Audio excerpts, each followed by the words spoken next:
অকপতে আমি স্বীকাৰ কৰিব লাগিব যে মুছলমান অধ্যুষিত এলেকাত কংগ্ৰেছেই হওক ৰাইজৰ দলেই হওক যি ভাল কৰিছে মুছলমান অধ্যুষিত এলেকাত অসমৰ সংখ্যাগৰিষ্ঠ জনগণ হিন্দু আৰু হিন্দু জনগণৰ আস্থা যেতিয়ালৈকে আমি অৰ্জন কৰিব নোৱাৰোঁ তেতিয়ালৈকে ক্ষমতাত আহিব নোৱাৰোঁ। ইয়াত অখিলৰ কথা নাই, কংগ্ৰেছৰ কথা নাই। বিজেপিক বগৰাব লাগিলে হিন্দু ৰাইজৰ আস্থা অৰ্জন কৰিব লাগিব, তেতিয়াহে বিজেপিক বগৰাটো সম্ভৱ। বিজেপিক যদি আমি উৎখাত কৰিব খোজোঁ, আমি যদি উজনি অসমৰ আসন আমি দখল কৰিব নোৱাৰোঁ, আমি কেনেকৈ বিজেপিক উৎখাত কৰিম? আমি যদি নামনি অসমত সৰহসংখ্যক আসন নাপাওঁ, আমি কেনেকৈ বিজেপিক উৎখাত কৰিম? গতিকে বিজেপিক উৎখাত কৰিবলৈ হ'লে সংখ্যাগুৰু ৰাইজৰ আমি আস্থা অৰ্জন কৰিবই লাগিব, তাৰ কোনো বিকল্প নাই। ধুবুৰী লোকসভা এৰিয়াৰ কথা মই আপোনালোকক কৈছোঁ। যোৱা MP নিৰ্বাচনত আমি 5 লাখৰ তলত ভোট পাইছিলোঁ, 4.5 লাখমান ভোট আমি পাইছিলোঁ। এইবাৰ 7 লাখ প্লাছ ভোট এই পঞ্চায়ত নিৰ্বাচনত আমি তাতে পাইছোঁ। কংগ্ৰেছৰ সাংসদ ডাঙৰীয়া ধুবুৰী লোকসভা এৰিয়াত তেখেতে 14 লাখ প্লাছ ভোট পাইছিল, এইবাৰ তেখেতসকলে 9 লাখ ভোট পাইছে। কংগ্ৰেছৰ যিটো 14 লাখ ভোট পাইছিল, এইবাৰ 9 লাখমান ভোট তেখেতসকলে পাইছে। 5 লাখ ভোট তেখেতসকলৰ ধুবুৰী লোকসভাৰ কথা মই এক্সাম্পল দিছোঁ, কমিছে তেখেতসকলৰ। ভূপেন বৰা, অখিল গগৈ, লুৰিণজ্যোতি গগৈ নিজৰ নিজৰ সমষ্টিত তাতে কিন্তু তেখেতসকল শূন্য হ'ল। এই চিন্তনীয় কথা। কিন্তু আপোনালোকে চিন্তা কৰিব নালাগে, আমাৰ অঞ্চলবিলাক লয়াৰ অসম বা যি অঞ্চলবিলাক ক'লে আপোনালোকে বিজেপিৰ সামান্য যিটো উত্থান, আমি সেই চিটবিলাক টাৰ্গেট কৰিম।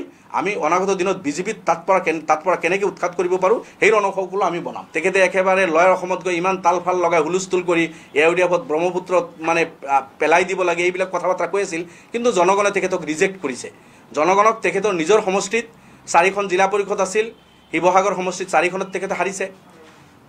27 নাম্বাৰ AP আছিল, মাত্ৰ এখন APত জিকিছে। ইমান ডাঙৰ ডাঙৰ ভিৰ আপোনালোকে দেখিছে। কাবাৰ অক্সিজেনত মানুহৰ ভিৰ কৰিব পাৰি, পইচা পাতি দি কিবা কিবি কৰি কৌশল কৰি কাবাৰ অক্সিজেন লৈ ডাঙৰ এটা ভিৰ আপুনি জোটাব পাৰে, কিন্তু ভোটটো বেলেগ বস্তু। সেই শিক্ষাটো কিন্তু তেখেতক দি দিছে অসমৰ জনতাই। অকপতে আমি স্বীকাৰ কৰিব লাগিব যে মুছলমান অধ্যুষিত এলেকাত কংগ্ৰেছেই হওক ৰাইজৰ দলেই হওক যি ভাল কৰিছে মুছলমান অধ্যুষিত এলেকাত অসমৰ সংখ্যাগৰিষ্ঠ জনগণ হিন্দু আৰু হিন্দু জনগণৰ আস্থা যেতিয়ালৈকে আমি অৰ্জন কৰিব নোৱাৰোঁ তেতিয়ালৈকে ক্ষমতাত আহিব নোৱাৰোঁ।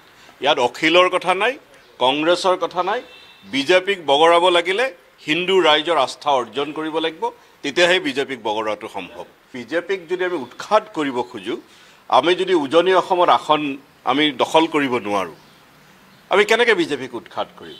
আমি যদি নামনি অসমত সৰহসংখ্যক আসন নাপাওঁ, আমি কেনেকৈ বিজেপিক উৎখাত কৰিম? গতিকে বিজেপিক উৎখাত কৰিবলৈ হ'লে সংখ্যাগুৰু ৰাইজৰ আমি আস্থা অৰ্জন কৰিবই লাগিব, তাৰ কোনো বিকল্প নাই। ধুবুৰী লোকসভা এৰিয়াৰ কথা মই আপোনালোকক কৈছোঁ। যোৱা MP নিৰ্বাচনত আমি 5 লাখৰ তলত ভোট পাইছিলোঁ, 4.5 লাখমান ভোট আমি পাইছিলোঁ।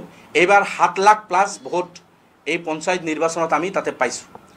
কংগ্ৰেছৰ সাংসদ ডাঙৰীয়া ধুবুৰী লোকসভা এৰিয়াত তেখেতে 14 লাখ প্লাছ ভোট পাইছিল, এইবাৰ তেখেতসকলে 9 লাখ ভোট পাইছে। কংগ্ৰেছৰ যিটো 14 লাখ ভোট পাইছিল, এইবাৰ 9 লাখমান ভোট তেখেতসকলে পাইছে। 5 লাখ ভোট তেখেতসকলৰ ধুবুৰী লোকসভাৰ কথা মই এক্সাম্পল দিছোঁ, কমিছে তেখেতসকলৰ। ভূপেন বৰা, অখিল গগৈ, লুৰিণজ্যোতি গগৈ নিজৰ নিজৰ সমষ্টিত তাতে কিন্তু তেখেতসকল শূন্য হ'ল। এই চিন্তনীয় কথা। কিন্তু আপোনালোকে চিন্তা কৰিব নালাগে, আমাৰ অঞ্চলবিলাক লয়াৰ অসম বা যি অঞ্চলবিলাক ক'লে আপোনালোকে বিজেপিৰ সামান্য যিটো উত্থান, আমি সেই চিটবিলাক টাৰ্গেট কৰিম। আমি অনাগত দিনত বিজেপিত তাত পৰা কেনেকৈ উৎখাত কৰিব পাৰোঁ সেই ৰণকৌশলো আমি বনাম। তেখেতে একেবাৰে লয়াৰ অসমত গৈ ইমান তালফাল লগাই হুলস্থুল কৰি এওঁদিয়াপত ব্ৰহ্মপুত্ৰত মানে পেলাই দিব লাগে এইবিলাক কথা বাৰ্তা কৈ আছিল, কিন্তু জনগণে তেখেতক ৰিজেক্ট কৰিছে। জনগণক তেখেতৰ নিজৰ সমষ্টিত 4খন জিলা পৰিষদ আছিল, শিৱসাগৰ সমষ্টিত 4খনত তেখেতে হাৰিছে। 27 নাম্বাৰ AP আছিল, মাত্ৰ এখন APত জিকিছে। ইমান ডাঙৰ ডাঙৰ ভিৰ আপোনালোকে দেখিছে।